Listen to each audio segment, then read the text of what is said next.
Bonjour les acheteurs, bienvenue sur ma chaîne. Aujourd'hui, j'ai envie d'avoir un petit mot sur la commande publique, car elle ne concerne pas seulement l'État et les collectivités territoriales, mais aussi certaines entités d'intérêt public et certaines associations. Allez, c'est parti!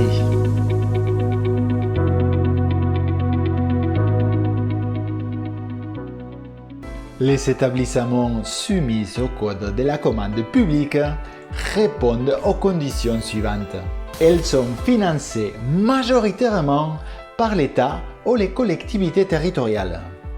Ils sont soumis au contrôle de sa gestion par l'État ou un de ses organismes. Et troisième, ils comptent avec un organe d'administration composé par des membres désignés par l'État ou un de ces organismes.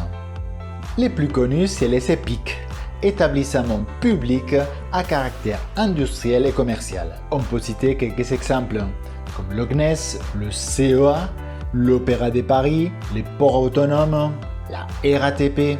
Les GIP, c'est des groupes d'intérêt public. On peut citer quelques exemples, le ANRS, les Cancéropoles ou les CNFM, les GIE, c'est le groupe d'intérêt économique. On peut citer les plus connus comme la PMU ou la carte bancaire rassemblant 200 banques.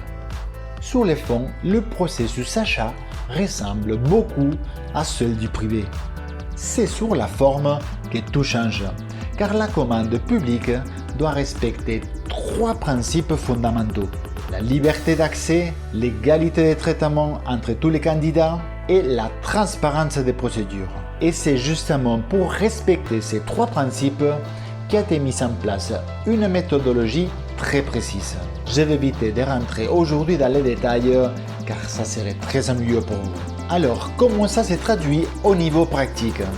Dans la phase de préparation, dans la commande publique, le plus important, c'est de bien analyser et définir les besoins. Car une fois le marché notifié, ça sera très compliqué d'échanger le contrat. On a vu que tous les candidats doivent pouvoir répondre.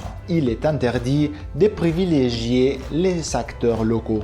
Et logiquement, le favoritisme doit être banni. Il est aussi très important que l'acheteur planifie l'enchaînement des tâches, car les délais entre chaque étape ils sont clairement définis dans les codes de la commande publique.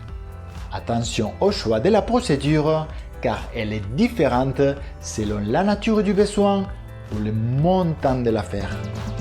Voyons maintenant les différences dans la phase numéro 2, la réalisation de l'achat.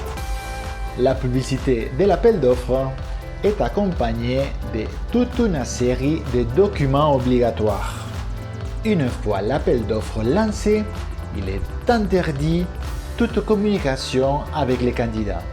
Les critères de sélection techniques et financiers sont connus des candidats depuis le début et restent intangibles tout le long du processus. Dans la commande publique, il n'est pas possible de négocier des éléments d'ordre public tels que les délais de paiement. Il faut impérativement rejeter le marchandage.